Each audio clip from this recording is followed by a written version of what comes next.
Welcome to the Officer Autumn podcast, the only podcast designed specifically for female cops in mind. I hope you enjoy this podcast episode. I'm really excited about today's guest. Andrew, can you please introduce yourself for everybody? Yes, ma'am. My name's Andrew. I've been in law enforcement for 14 years, working on my 15th year, I guess. I don't know. I hate these things where you have to talk about yourself, right? In my career, I've done patrol the whole time. I've also handled a K-9 on patrol.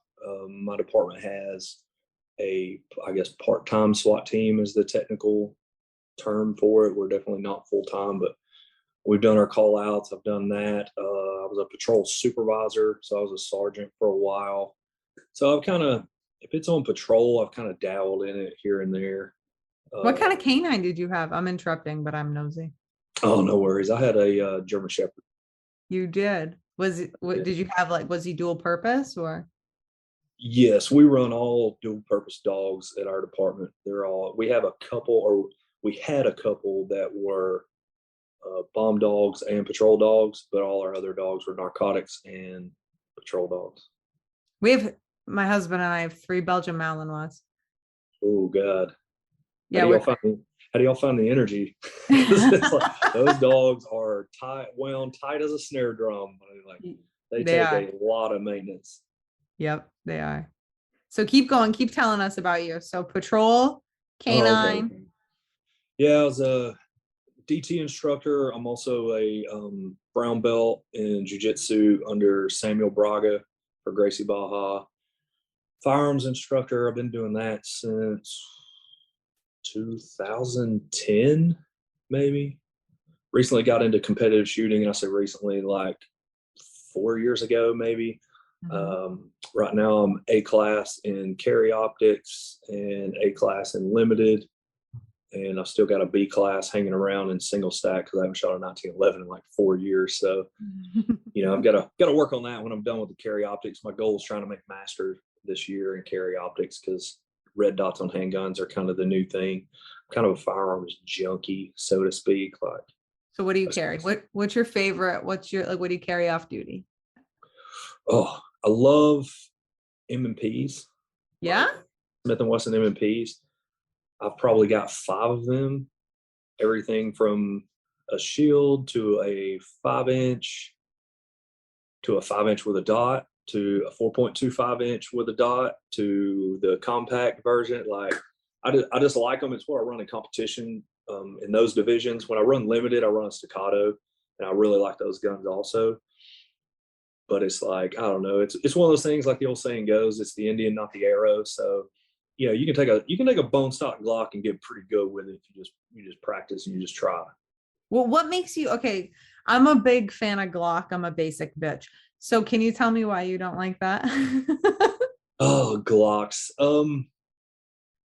Glock is a good handgun. It is a perfectly good duty gun. There's absolutely nothing wrong with carrying a Glock. Nothing wrong with it. Everybody carries a Glock. Yeah. So totally. When I started competing, I wanted to kind of dare to be different. So I went down the M&Ps, and I decided, I don't know, if I compare the two, I would say the Smith & Wesson M&P 2.0 has the grip texture that all polymer pistols wish they had. There's no need to stipple it, anything. It's not too aggressive, but it's not really soft. So if your hands get sweaty, it doesn't try to slide around. I like the grip angle of the M&P. It just, when I present the handgun, I like that. But, it's not to say that if you do enough reps with a Glock, you're going to be fine too. M&Ps naturally come pretty much ambidextrous. The only thing you have to do is flip over the mag catch. So if you're a lefty out there, the M&P is a fully ambidextrous handgun straight out of the box. I think the new Glocks are that way too, the Gen 5s. Mm-hmm. So you don't have to do a whole lot to those either to make them ambidextrous. But yeah, I don't know. It's just one of those things. Everybody shoots a Glock. I like metal mags because I think they fall free a lot better instead of getting the old, Glock shake or the tactical mag flip, trying to get that plastic mag to slide on the plastic and get it out of the gun. So, I kind of like that. for the M&Ps. Like I said, there's absolutely nothing wrong with a Glock. It's just like there's a gazillion Glocks out there. So I just figured like, hey, I'll try something different. So I made master class in IDPA with a 5-inch M&P Gen 1. The Gen 1 took a lot of work. Like the Generation 1 M&P, I had to stipple it. I had to do some other things to it because it wasn't quite there. And then it was like Smith & Wesson listened to their customer base and then made the 2.0, and it was everything that everybody had bitched about the Gen 1. So then everybody was like, whoa, you fixed everything. This is crazy. So that's what you like. So now you're excited. Oh yeah. No, I've got so many of those things of M&Ps, and they're cheap. We're cops. We don't make a lot of money. I can't really afford to buy these custom built guns. So it's like, hey, the M&P works for me. What do you suggest? Like, what kind of holster do you suggest from your expertise on like off-duty carry? Off duty. I run Fury concealment holsters. They're a kind of, I don't want to say mom and pop because it's not, but Nick started Fury years ago, and he's just like right over in the neighboring town. Is it, how do you spell it? Fury? Fury. I think his technical business name is like Fury Carry Solutions, maybe, or it might just be Fury Holsters. Huh. I'm writing it down. I want to check it out. Go ahead. Yeah, so I mean, I like his stuff. I've worked with him on holster designs and things before, just kind of like using it and being like, hey man, this is what I see, this is what I think you might could tune up. But he does a really good job anyway. Like he's also a 3-gun shooter, so he kind of understands that. I don't know that there's any magical holster that really does anything for you. If it holds your gun up and doesn't pull your pants down, then it's probably pretty good. So, again, it's the old saying, it's the Indian, not the arrow. So as long as you got a holster that's not working against you, that's working for you, then you should be good to go. That's my take on it, I guess. Is there anything that you don't recommend? Like, is there like the paddle holsters? Are you like really against that? It depends. Paddle holsters. It depends on the paddle, the company, whether they designed it, because a lot of these holsters are really good for shooting, but they're really shitty for like grappling, for fighting over your gun. So it's got to be one that's durable to kind of take that force of someone trying to pull around on it. If that's something that concerns you. Some people may not be concerned about it for whatever reason, but it's just like a duty holster. Mm-hmm. You got to have something that can hold up to somebody pulling on it while you're trying to fend them off, and not just going to break. And now all of a sudden they're holding your gun with it still in the holster, and you're having to fight over that mess. So, it really depends. It's kind of hard to blend that security versus speed kind of thing. Like maybe off duty, you may want a little bit more speed, because hopefully if you're, somewhat tactically sound, by the time Mr. Bad Guy notices you off duty, you probably already got your gun pointed at him. Mm-hmm. If you're in the bank and they go to rob it, they shouldn't immediately go, oh, well, that third person in line, there's a cop. They shouldn't know until they're facing the business end kind of thing. So you can sacrifice that, because the odds of you fighting over your gun in an off-duty situation are much less than on duty. Yeah, that's a good point. So tell us, let's talk about I want to go back. So, because we're going to talk about all things guns, because that's how I found you. But I want to talk also about like your defensive tactics and jujitsu and all of the things, because we have a lot of women who are listening to this. And so basically, I would say like a smaller statue female, like officer, whatever. So like, let's talk about it. Like, do you think that the martial art that every like cop should be taking is jujitsu? Or what's your opinion on that? Absolutely. Jiu-jitsu 100%. If you can cross train, and if you've got a place that teaches Muay Thai or some striking art, that is a good thing to pair with it. But if you can only have one, right, you can only dedicate your time to one, then it pretty much has to be jiu-jitsu. There's really no substitute for it, especially without being the whole male versus female thing, but just smaller statured people versus bigger, stronger, potentially high on God knows what people, jujitsu works. And it's like, I am 6'1", and I think right now, probably with this belly full of flat iron steak I just ate, I'm probably about 210. My instructor, Samuel Braga, is a 13-time world champion, and he is all of maybe 5'6", 5'7", and 150 pounds. Literally, he can beat me at will. I mean, at will. I've never even been close to passing his guard.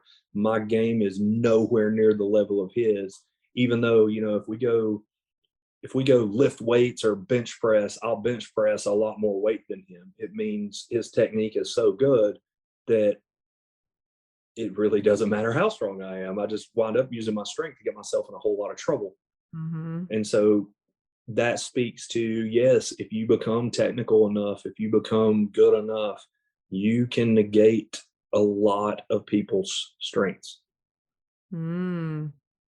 So it really doesn't matter whether you're male or female. It's like, plus jiu-jitsu just puts you in a good spot, right? So if you're in a department and you're fighting a guy and you're a smaller statured officer, your fight, you really are going to have to survive. Like I said, this depends on the department, for a few minutes, right? You're not going to probably be laying there for an hour, but probably a few minutes. Yeah. So if you're training regularly, like, a few minutes is nothing. You're used to 5-minute rolls, 10-minute rolls with guys, and you're basically simulating a fight as close as you can get without actually injuring each other. And so when you get into a real fight, you find out that, like, I tell people all the time, jiu-jitsu is poison in the well.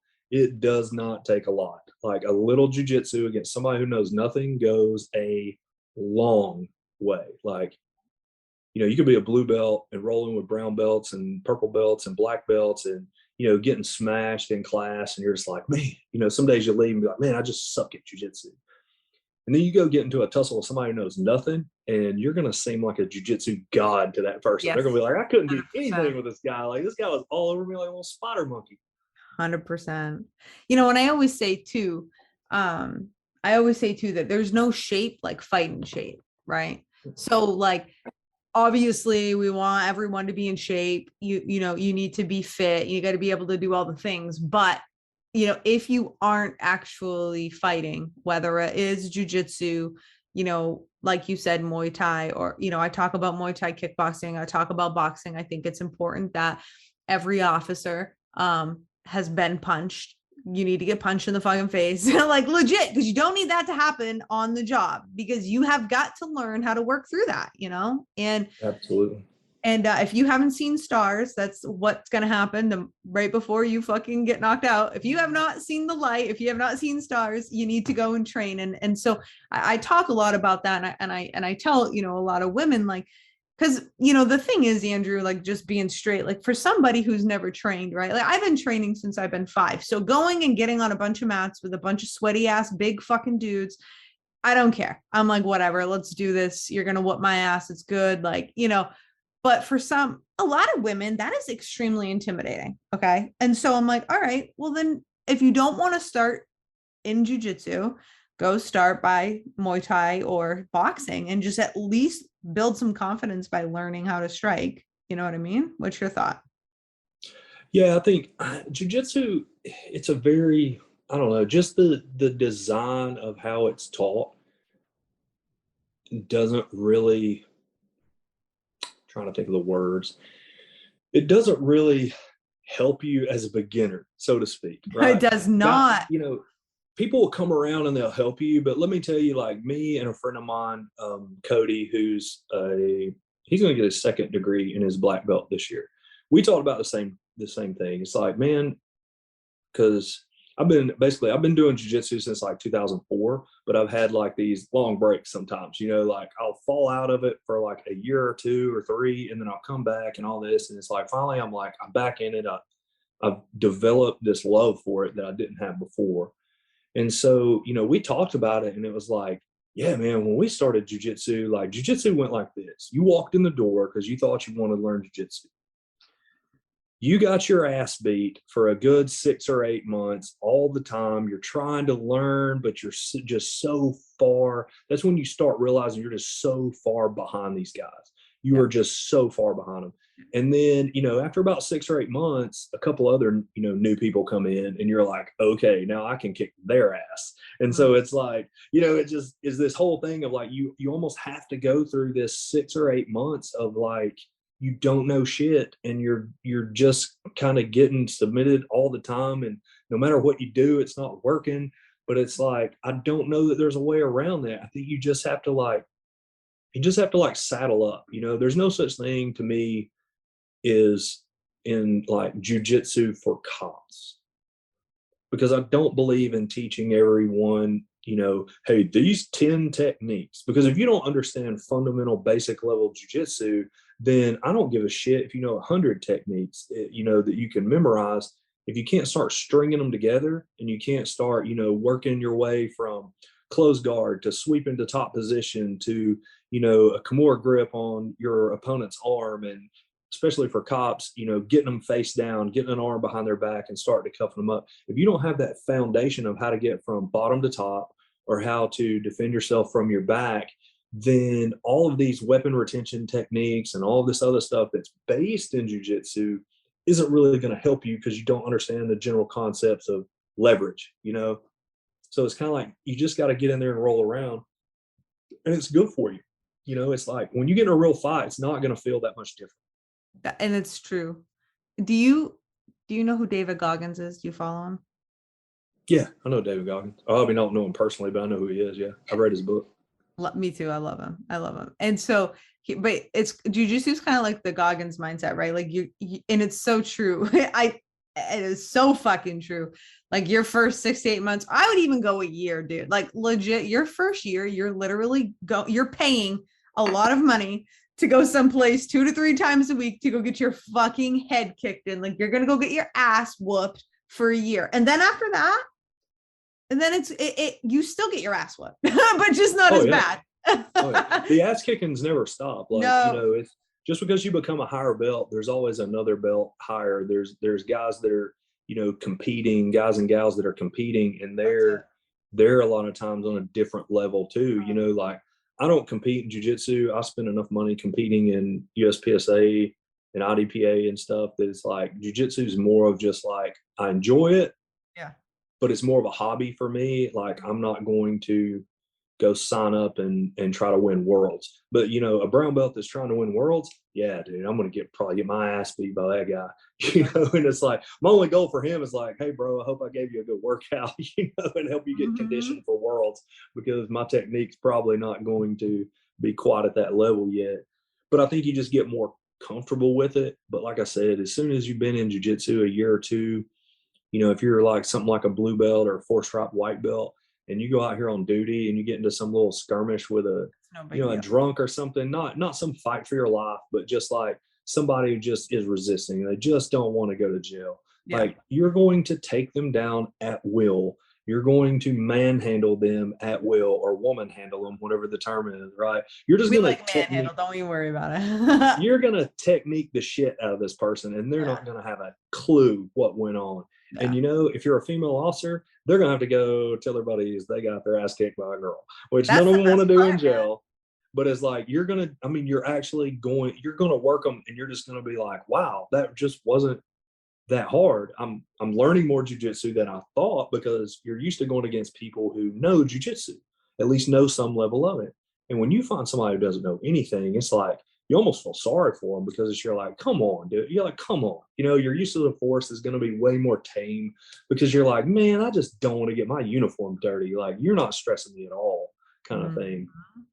So like I said, that's most of our fights too, as law enforcement officers are, where do we, all your listeners right now, listen to this question. Where do you cuff 99% of resisting suspects? Face down on their fucking stomach. Yep. On the ground. So if you don't know how to control someone on the ground, you are kind of setting yourself up for a potential hole in your game, or a flaw or something, because you don't have anything to deal with that if they decide, that last minute for that last cuff goes on, they're like, fuck it, I'm not going to jail, and now it's like, whoa, we can't let them get back up, especially if they're smaller than they are. That's not a good fight, to be in. So if you can control them while they're there and never let them back up, like, especially men, I'll give you a tip about men. You get a man in a really bad spot, he'll give up. When he feels like he can't win again, he will give up. Yeah. Every suspect I've only had to fight one guy in all the way into handcuffs, like literally, trying to get both his hands together and click them. Most of the other ones I could get in a really bad spot, or I could use pressure, like a knee on belly technique or a good heavy side control, something like that.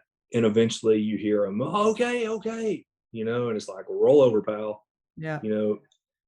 Men are just like that. So, I don't know about the few women I've had to tussle with. Y'all are out there, buddy. If y'all are mad, watch out. Yep.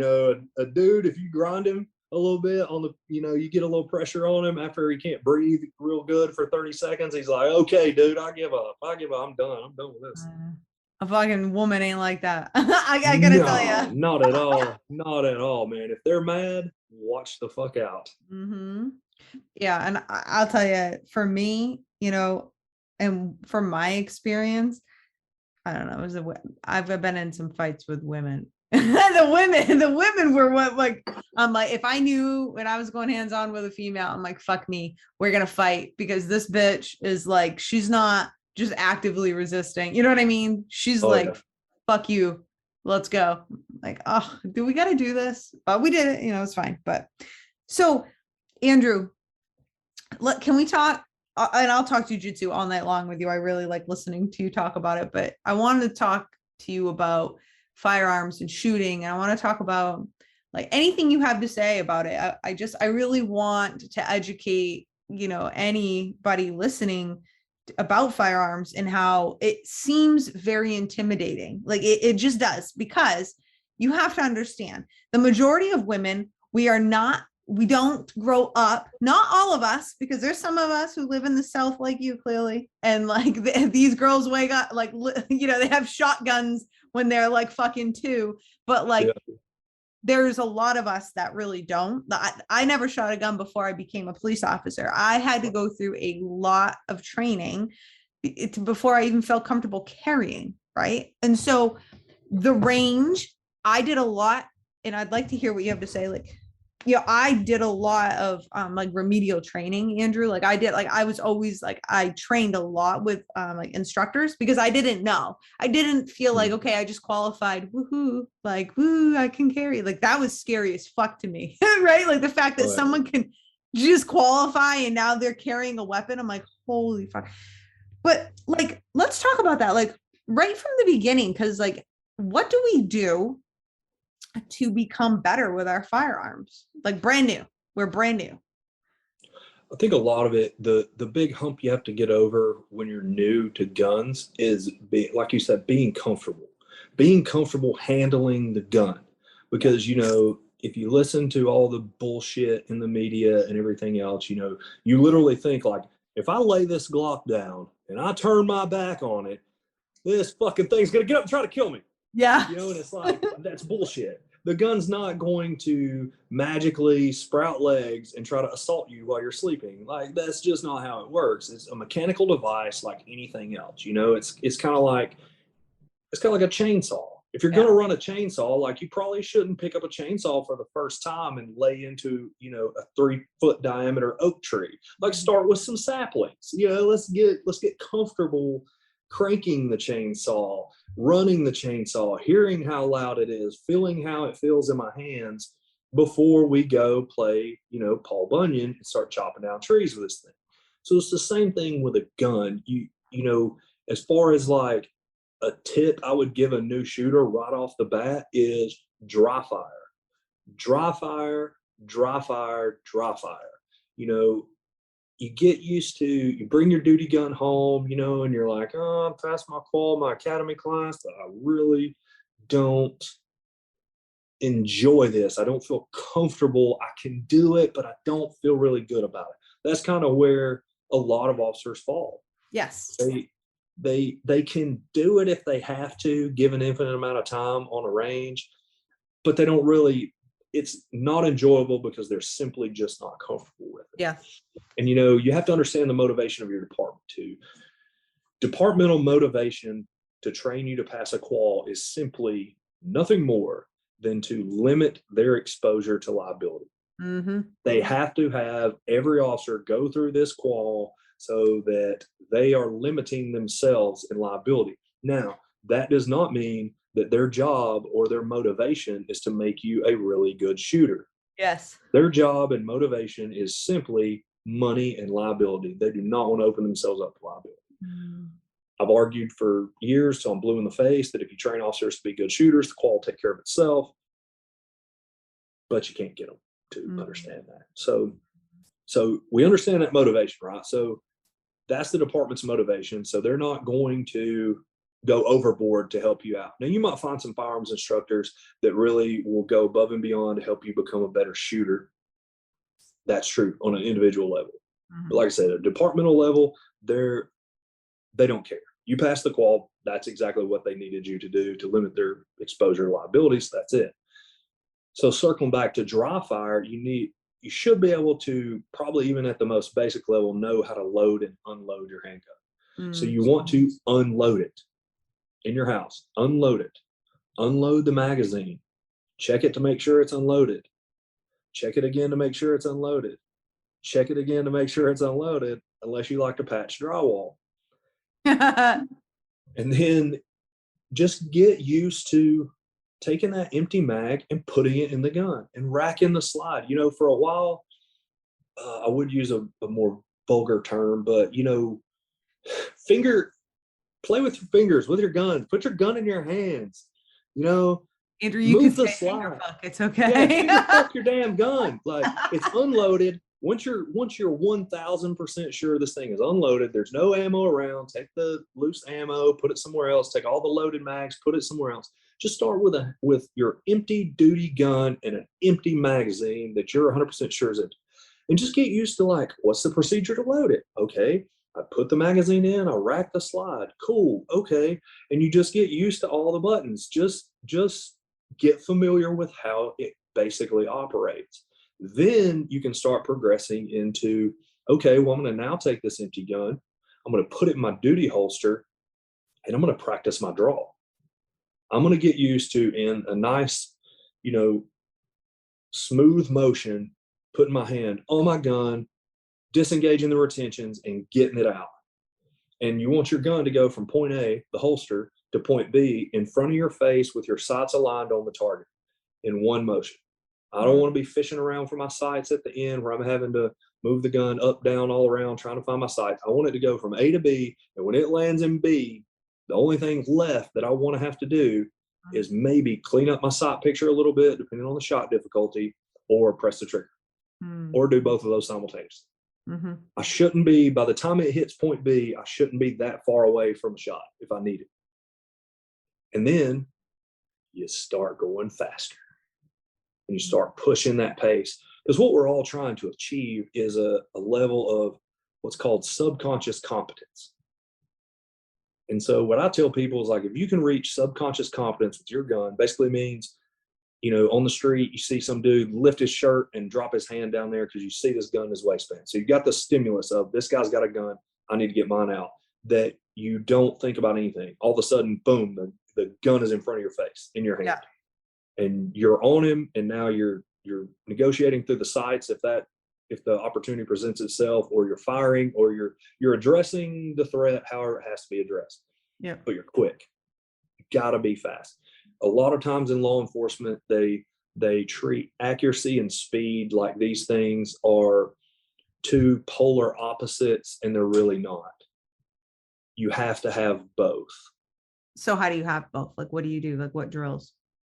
You get to Carnegie Hall, practice. Yeah. It just, so it's all practice. And dry fire is a huge proponent. Like, if you look at any professional shooter, they will have done probably by the time they're, you know, if you take a JJ Ricazza or Rob Latham or a Mike Seeklander, all of these are like high-end USPSA shooters. They are pros. They're the guys that every year USPSA says, hey, come on down to nationals. We need to see you guys shoot because y'all are the best and best around. Those guys have spent thousands upon thousands of hours over, you know, probably, let's see, Rob, I think, is in his late 50s now. So probably for decades doing this dry fire. And it's the only way. And it's absolutely free. That's the best part. It's absolutely free of charge. It doesn't cost you shit. It costs you nothing but a little bit of time.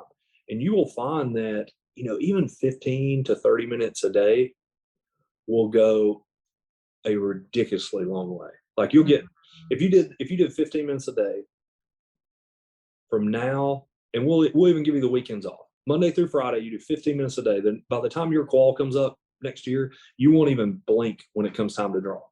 Whatever the signal is, whether they're using a timer or the target's turn or whatever else, when you get that stimulus, you won't even think about it. You'll just be like, whoop, and out comes your gun. Your brain will say draw, your hands will just do it, and there's your gun in front of your face. Damn.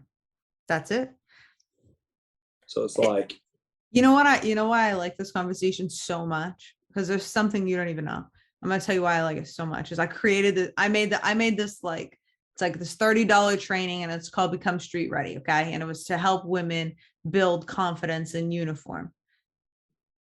And a whole fucking day is all about this, because I cannot understand how any police officer could possibly even begin to think to be confident in their uniform if they cannot fucking get that firearm out like you're talking about, be comfortable handling it and shooting it. And dry firing is the number one proponent of that whole day.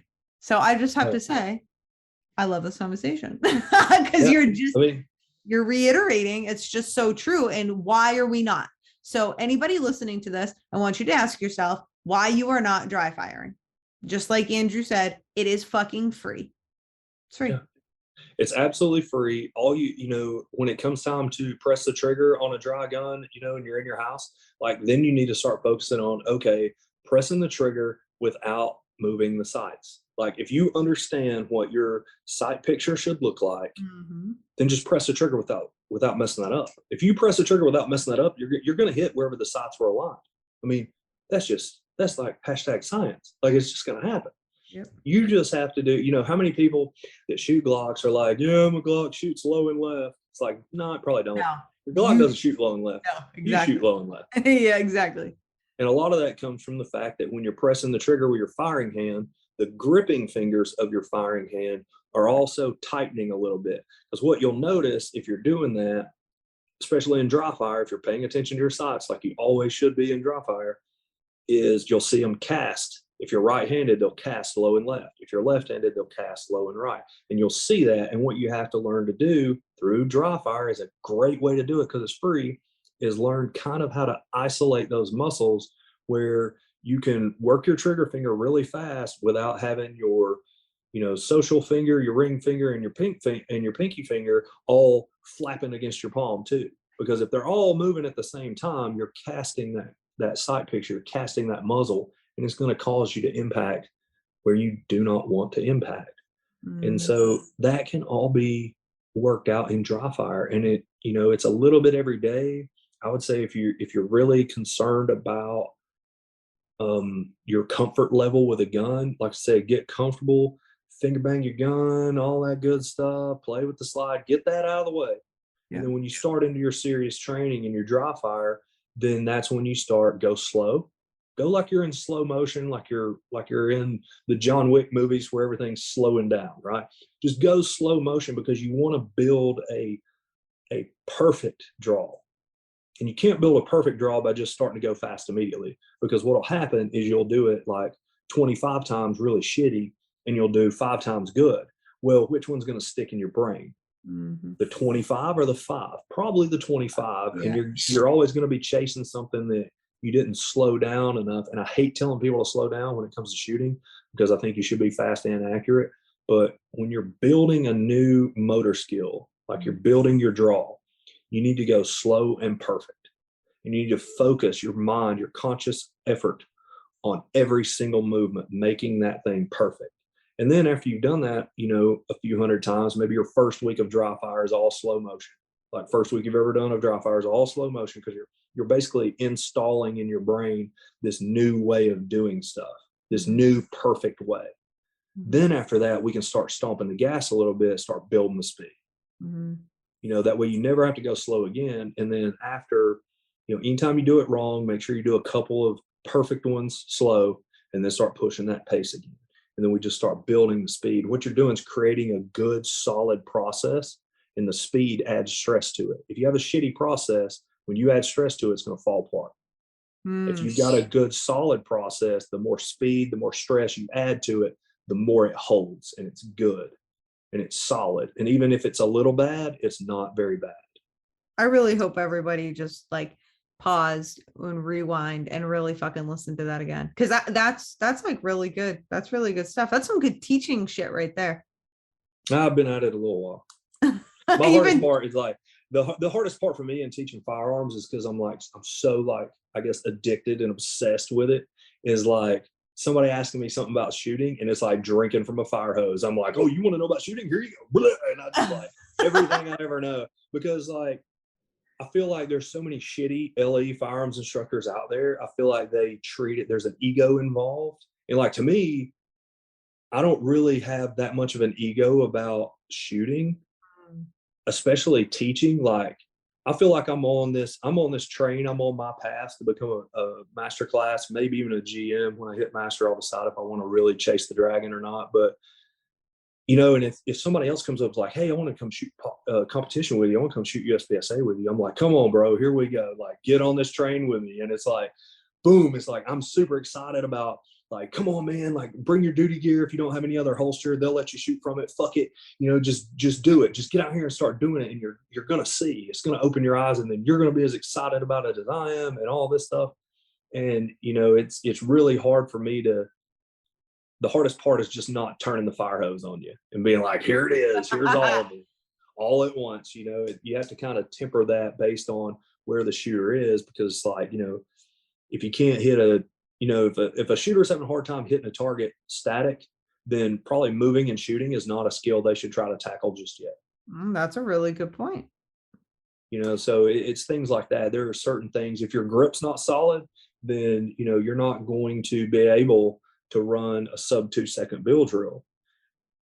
I don't know. Well, your listeners now know. A bill drill is you're basically standing static 7 yards from a USPSA target, and on the buzzer, you draw and fire 6 shots. Pros do that in under 2 seconds. Wow. From the draw. Like, my average is probably 1.7 to 1.8. If I really stomp the gas, I can get down in the 1.6, 1.5 from my competition setup, not a duty holster. Right. So I always tell people too, is like, you got to start pushing the speed. We can't ignore it, because you cannot shoot enough. Have you ever heard the term, like, from a firearms instructor, like, oh, don't worry about it, speed will come? Yeah. Speed will come. Speed will not knock on your door one day and be like, hey, I'm Speed, I'm here, it's time to go fast. Oh no, that doesn't happen? No. You can't shoot enough 3-second bill drills to shoot a 2-second bill drill. You can shoot 1,000 3-second bill drills, and one day you're not just going to wake up and shoot a 2-second bill drill. You have to try. You have to try to go fast. There's no way around it. Yep. Even like with the adrenaline, you know what I mean? I think that's where I think that's where police officers get confused, as I think that the idea, it's kind of the same, Andrew, is like, we can even link it back to like fighting, right? Is that, oh no, I'm going to be fine because I'm going to get like that adrenaline, like it's going to come. And like, because if I'm in a shoot, or if I'm in a situation, like, I'm going to be able to go fast, or I'm going to be able to fight, and I'm going to have all this strength. Yeah. It doesn't work like that.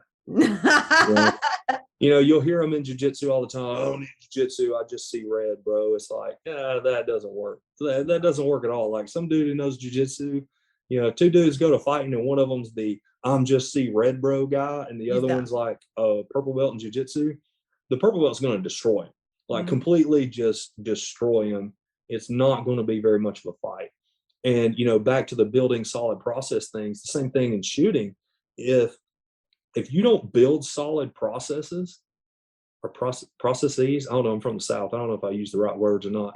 It's okay. If you don't do it right, it's like if you don't build the right process, then dumping that adrenaline and stress on it is just going to crumble your process. Yeah. So your draw, if you have a shitty draw, is going to get shittier. Nothing gets better with adrenaline. It gets a little worse. Yeah. So my reasoning is if I drive my skill level so high that the adrenaline dumps, this all becomes real. Somebody's trying to kill me. If I can perform 80% of that, I want 80% of that to be totally dominant.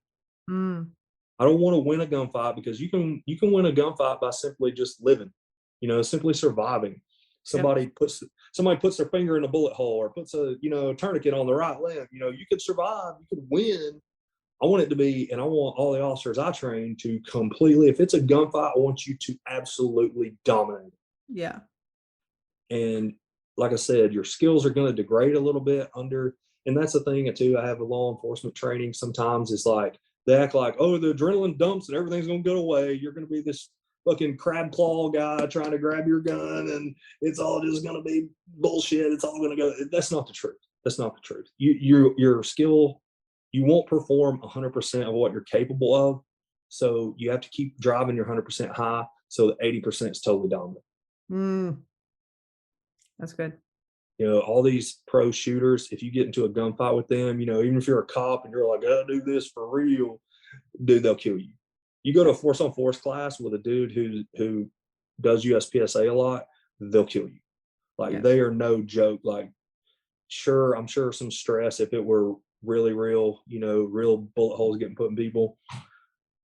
But you really don't want to push that skill because you'll start seeing the gap in their skill and somebody who doesn't push themselves on a regular basis is something totally different. Can we just talk about that for a minute? Like, as we're talking, I mean, we're really talking, like talking to you is definitely talking to somebody who obviously competes at a very high level, both, in your self-defense of like with your firearms and like your bare hands, right? Why do you think, I just want to go over this. Why do you think that law enforcement is a culture? Why are we not all like that? Like, why is the culture like, I mean, it literally is, well, I qualify 2 times a year. I take DT. Well, and I'm going to tell you in Maine, because I was a defensive tactics instructor when I was full-time on the road at the academy. And I'm going to tell you right now, we didn't even have yearly refreshers, or maybe we did. We had one yearly, like 4-hour block that we would teach at our PD. Like, great, bravo. I don't know what that's going to do.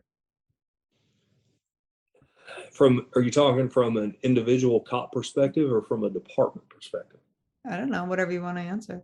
I mean, the department's pretty easy. They just like, it's the same way with any of their training. It's all to check a box to decrease their exposure to liability for the most part. Now, there's probably some great sheriff's departments out there because sheriffs are elected, not appointed. And there's probably some great police departments out there with chiefs and everything that are of that mindset of, I want to make my product, my officers on the street, I want to make my product better, and this is how I do it. But the far and wide majority of departments simply just don't want to have to deal with lawsuits. They want to decrease their liability exposure, and that's all they do. So that's why you have yearly firearms and yearly or biannual DT and all of that shit. That's a liability check mark is all that is. On an individual level, it's ego. It's all ego. Like, I don't know how many officers, a friend of mine is our head DT instructor. His name is Tim. He is an absolute savage brown belt, like an absolute savage. Like he is into jujitsu like I'm into guns. Yeah. Like he's obsessed with it. And he is an absolute monster, an absolute savage. And I mean, other cops will tell him like, oh, well, I just punch him. I just punch. And it's like, you get on a mat with Tim and try to punch him. This will not go well for you. Make sure your health insurance premium is paid because it will not go well. Like he will embarrass you. He will absolutely embarrass you, and that's even if he says, okay, bro, you can punch me all you want to, and I won't even punch you. I'm just going to wrestle you down and submit you. Yeah. If you want to take a swing, you go right ahead. Like, I mean, he's an absolute savage. And that ego just gets in the way. It's the same. Everybody has an ego. I'm not going to sit here like the fucking Pope or some shit and tell you, I don't have an ego about things. Because, I do. We all do. But you got to keep your ego in check, and you got to say, like, you don't know what you don't know. Like, just because you're, the best firearms instructor in your department means jack and shit. It means nothing. If you're not going out to USPSA and opening yourself up to competing against, because the way USPSA works, when you get a classification, right? They have this book of classifiers that's like thicker than the Bible. It's like an encyclopedia. And they have all these classifiers that you have to shoot. Well, you don't have to shoot them all, but clubs pick a couple of them from this book. They're all the same. If you shoot one in Maine and I shoot one in Tennessee, if it's the same classifier, it is measured out and they're the exact same. So me and you will shoot the exact same one. And so that goes into a database in USPSA, and they'll set what is called like the high hit factor. So like some of the pros and the real high level GMs will shoot it, and USPSA will say, okay, this is the hit factor. This is the high one. And every score underneath that is a percentage of that. So if you shoot that hit factor, you get 100%. If you shoot 90% of it, you get 90%, and vice versa. So an A-class shooter, which is what I am, shoots between 75 and 84% on average of the high hit factor. And then when you get into master, it's 85 to 95, and then grandmaster is 95 to 100. So you're literally the top. If you're a grandmaster in USPSA, you're the top 5% shooters in all of USPSA, all over the United States. Wow. And so it's an objective measure. Like I hear all these tactical guys in whatever, and tactics is something totally different. The physical act of shooting is simply shooting. Shooting is shooting, whether you're shooting a paper target or a bad guy or an animal. If you're hunting, shooting is shooting. The gun doesn't have a damn clue what it's pointed at. Only you do. Right. And so if you don't get that objective measure, and you get like law enforcement shooters or instructors that are like, yeah, I'm this good, I'm that good, their ego takes over. It's like, I have no idea what that even means. Like, you're a good firearms instructor in LE. What does that mean? How good can you shoot? Well, I can pass the qual, 100% on qual. That means nothing to me, because that's only comparative inside your department, because not all quals are the same. But if you go shoot USPSA and you tell me you're an A-class shooter, I know exactly where your skill level is. You tell me you're a grandmaster, I know exactly what that looks like, because it's objective. There's no guesswork to it. You are what you are, and that's it. If you want out of it, you got to work. Why isn't law enforcement more like that? Because it would challenge people's fragile egos. What do we know about egos anyways, huh? Yes. It's the same. It's the same guys, like especially male officers, that think, oh well, females shouldn't be in the job, blah blah. Especially kind of geared for your audience. It's like, I never thought that, because it's like, women are a whole lot better at certain shit than I am. Like, you don't want me, like, I'm not good at talking like to a bridge jumper. I'm not good at that. That is not me. Like, I'm the guy, I want to go out here and make arrests and do great things. And if somebody fights, so what? If somebody wants to have a gunfight, we can do that too, kind of thing. I'm just not good at like being emotional with strangers, and women typically being more in touch with their emotions can do that. Like, I've seen female investigators get confessions out of people just by kind of, she calls it mothering them. She mothers them. And she will get them to confess to shit you should never confess to as a cop. You should definitely have a lawyer and not tell the cop shit because you did it, and she'll just get it out of them. And they'll confess to the tune of, spending the next 30 years behind bars. And they'll just tell her because she knows how to use that against them. Use that, I understand, and the emotional part of it, and just drags it out. And these idiots confess things that put them in prison for the rest of their damn lives. And it's like, I'm shocked. Like, to me, it's just, y'all are just better at a certain aspect of the job. The certain aspect of humanity, so to speak. Like, You don't run crying, as a male especially, you typically didn't run crying to your dad when you fell down and skinned your knee. You went to your mom. Why? Because you're looking for emotional support. You weren't looking for like rub some fucking dirt on it and get back on your bike. That wasn't what you were looking for. Exactly. I was listening. I gotta tell you this. So I was listening to a podcast, got sent to me, and it was some jujitsu guys, and they were talking about. I think some were former military, and they were talking about how like women don't belong. They don't belong in special forces, and they don't belong in law enforcement. I'm not going to get into that part with you, but the thing they brought up was, and I just want to say this, Andrew, too, and is I'm huge on equality, right? So I do not believe in two separate standards, male and female. I believe there should be a police officer standard. And if a cop can pass the fucking standard, or if a person can pass that standard, they can be a cop. Like, that's how it's like, that's what I believe. But like, what are your thoughts on like jujitsu, or even, I think firearms obviously isn't, I think a person can learn to shoot, right? It doesn't really matter like if they're big or small or whatever. I'm sure you've got tons of, I know there's a lot of females that are professional shooters that'll just like blow everybody out of the water. But as far as like jujitsu, if a woman is highly trained, like you said, like your instructor is like 5'6", 150 pounds. Yes, he's a male, but like, do you think, what are your thoughts on that? Can she handle herself? Do you think that's even if she can, you know what I'm saying? Or do you think that there is a huge disadvantage? It depends on how you look at it, right? All things being equal, if you got the same skill level, like you take a male and female that's been in jiu-jitsu the same amount of time, they come to the same classes, they've even probably developed their game in kind of two different maybe paths, because certain techniques work for different people than they do for others based on strength, limb length, even the length of your arms and legs. Certain things are going to work better for you than somebody with shorter arms and legs, kind of thing. All things being equal, then we just simply are in biology, right? Males in general, from a biological perspective, are stronger than females. But if they're not equal in technique and she is better technical wise, it's going to hurt him. Mm-hmm. She's going to put a hurting on him, because there is enough technique, and jiu-jitsu is not a magic pill by any means. Any officer, if I had to go fight a, professional football player that was 6'6", 300 pounds of chiseled steel and iron and muscle, I'm going to have a fucking problem. That's still a problem, because the strength difference is so great and so vast.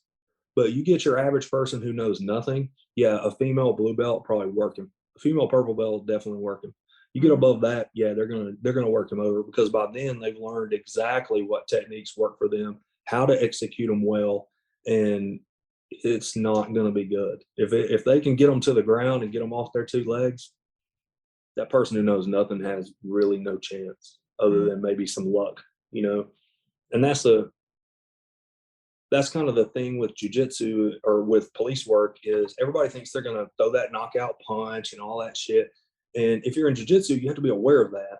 You have to be aware of the fact that everyone has a puncher's chance. They could be the most unskilled, my dad's a lawyer, college student, and I'm just out here PI. They have a chance.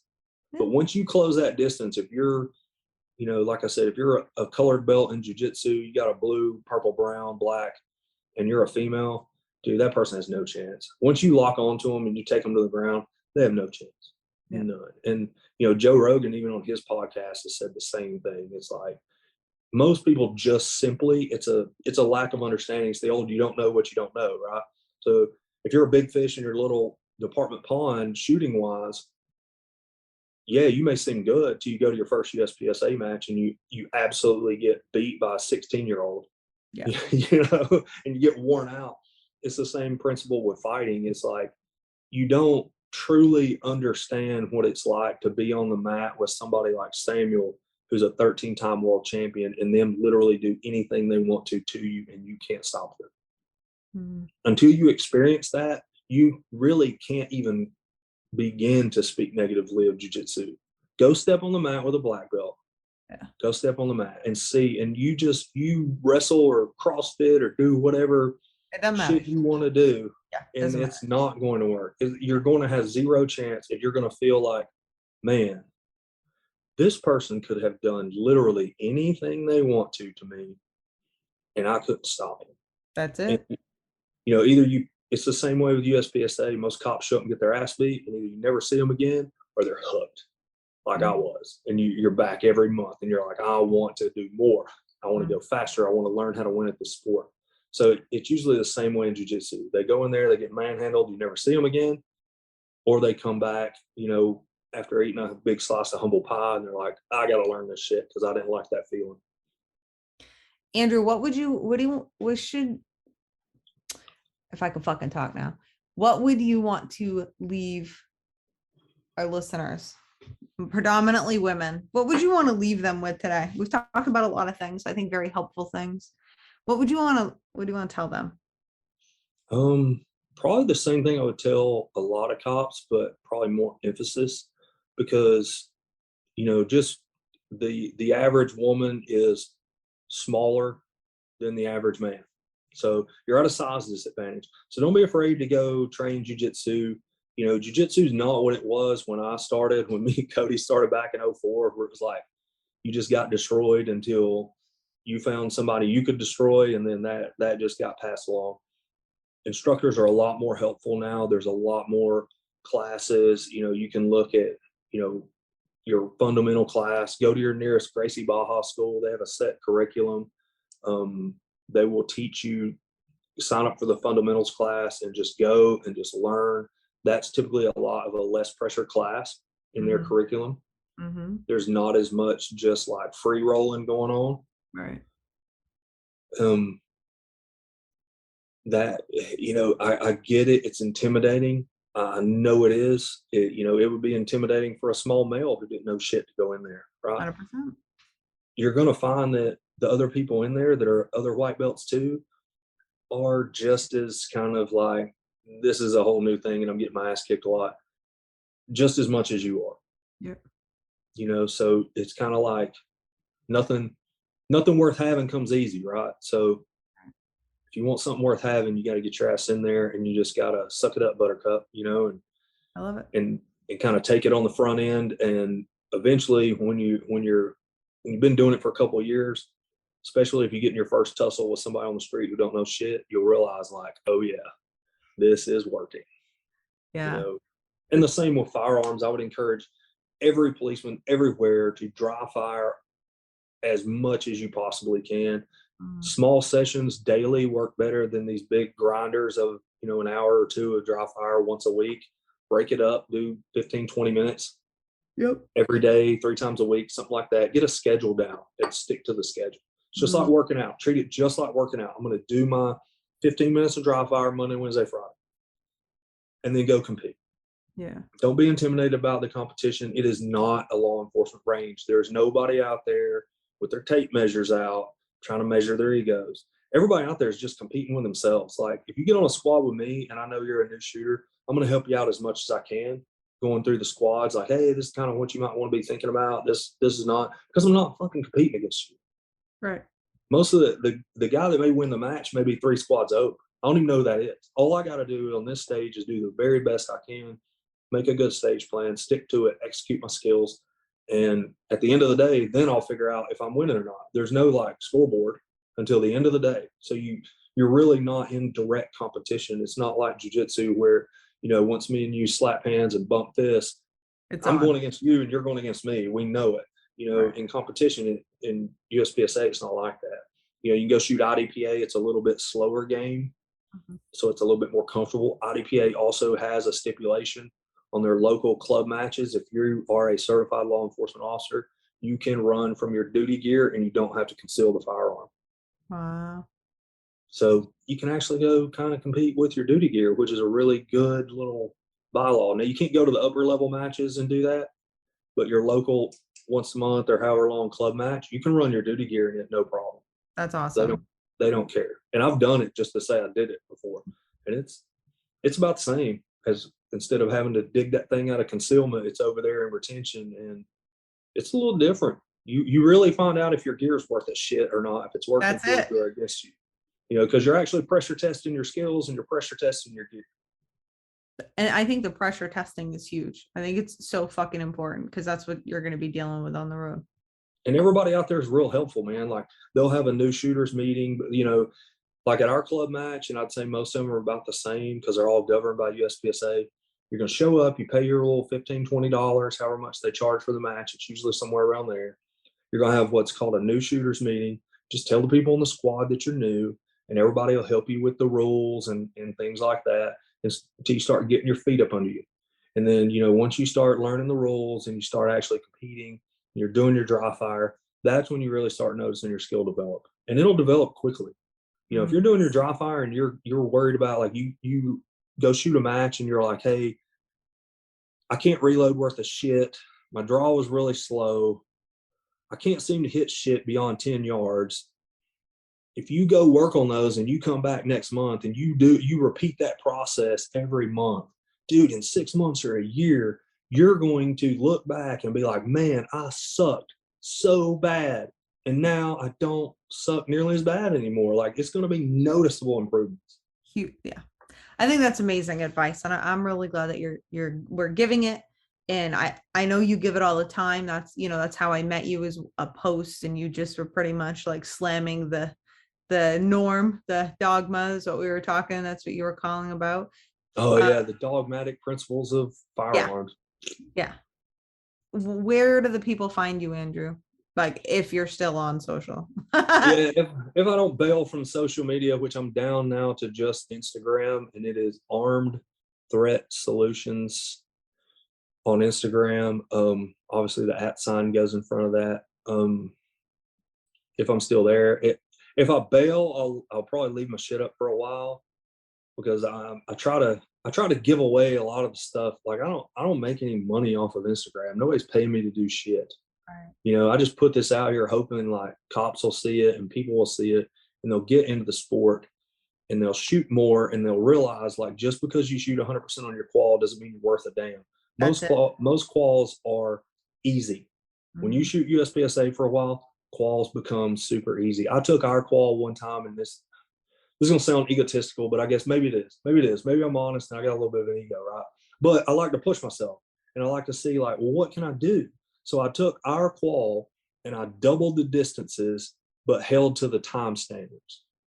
So instead of shooting, like ours starts out, I think it's 20 yards, and you have to move from 25 to 20 and draw and fire 3 rounds in 8 seconds at 20 yards.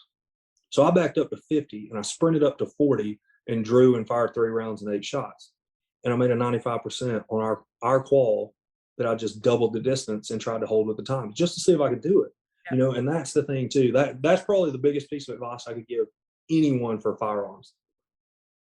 Everybody get their pen and paper out. Right? Write this down. Don't be afraid to fucking fail. Don't be afraid to fail on the practice range. Do not go. If you're not failing, you're not trying hard enough. Mm-hmm. Like I told you before, you know, you can't run enough 3-second bill drills to get you down to 2 seconds. Mm-hmm. You've got to try. You've got to go down there. It is easier to be accurate than it is to be fast. To be fast takes a hell of a lot more work, but you got to learn to see at those speeds. So you have to be able, you know, like we'll use the bill drill again, 7 yards, draw and fire 6 shots to a USPSA A-zone target. If I want to run 2 seconds, the first thing I need to do is simply find out if I can draw the gun and fire 6 shots anywhere on that target in 6 seconds. Then I start learning how to bring the accuracy in. Then I start learning what I need to do to make all those 6 shots land in the A zone. You know, am I just wailing away on the trigger? Well, you have to shoot that speed to be able to hit a 2-second bill drill. So now what I've got to do is I got to learn to see, I've got to learn to adjust, I got to tune my grip, I've got to make sure my trigger presses are consistent. I've got to do all this stuff to make sure they all land in the A zone. I can't slow down because my goal is not to be fucking slow. My goal is 2 seconds.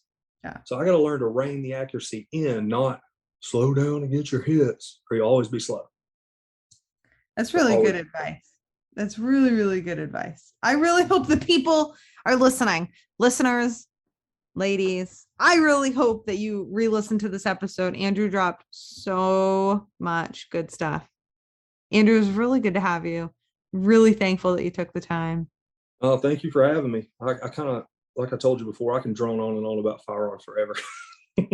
Yeah, well, that doesn't mean we'll have you on again. We'll talk a part two. But I really deeply, the biggest thing is as we wind down, the biggest thing is, ladies, is get the fuck out there, start training jujitsu, start dry firing, start, look into competition, shoot, and don't tell anybody and just go do it. And that'd be the best. Like, straight up, can you imagine? Like, okay, let's just picture this. You don't tell anybody. You go out, you go and you start competing like Andrew, and you listen to what he's saying, and like next year, you do this for a whole year. Your next year at your quals, you're just gonna fucking smoke everybody, and everyone's gonna be like, what the fuck is she doing? Who the fuck is she? Oh, you're going to kill it. The time standards are usually so generous. You're going to be like shooting this nice tiny group faster than everybody else on the line, and they're going to be like, what the hell? And you're going to be like, this is easy. This isn't even hard. And that's what we want. That's what we want. Thank you, Andrew. Thank you so much. No problem.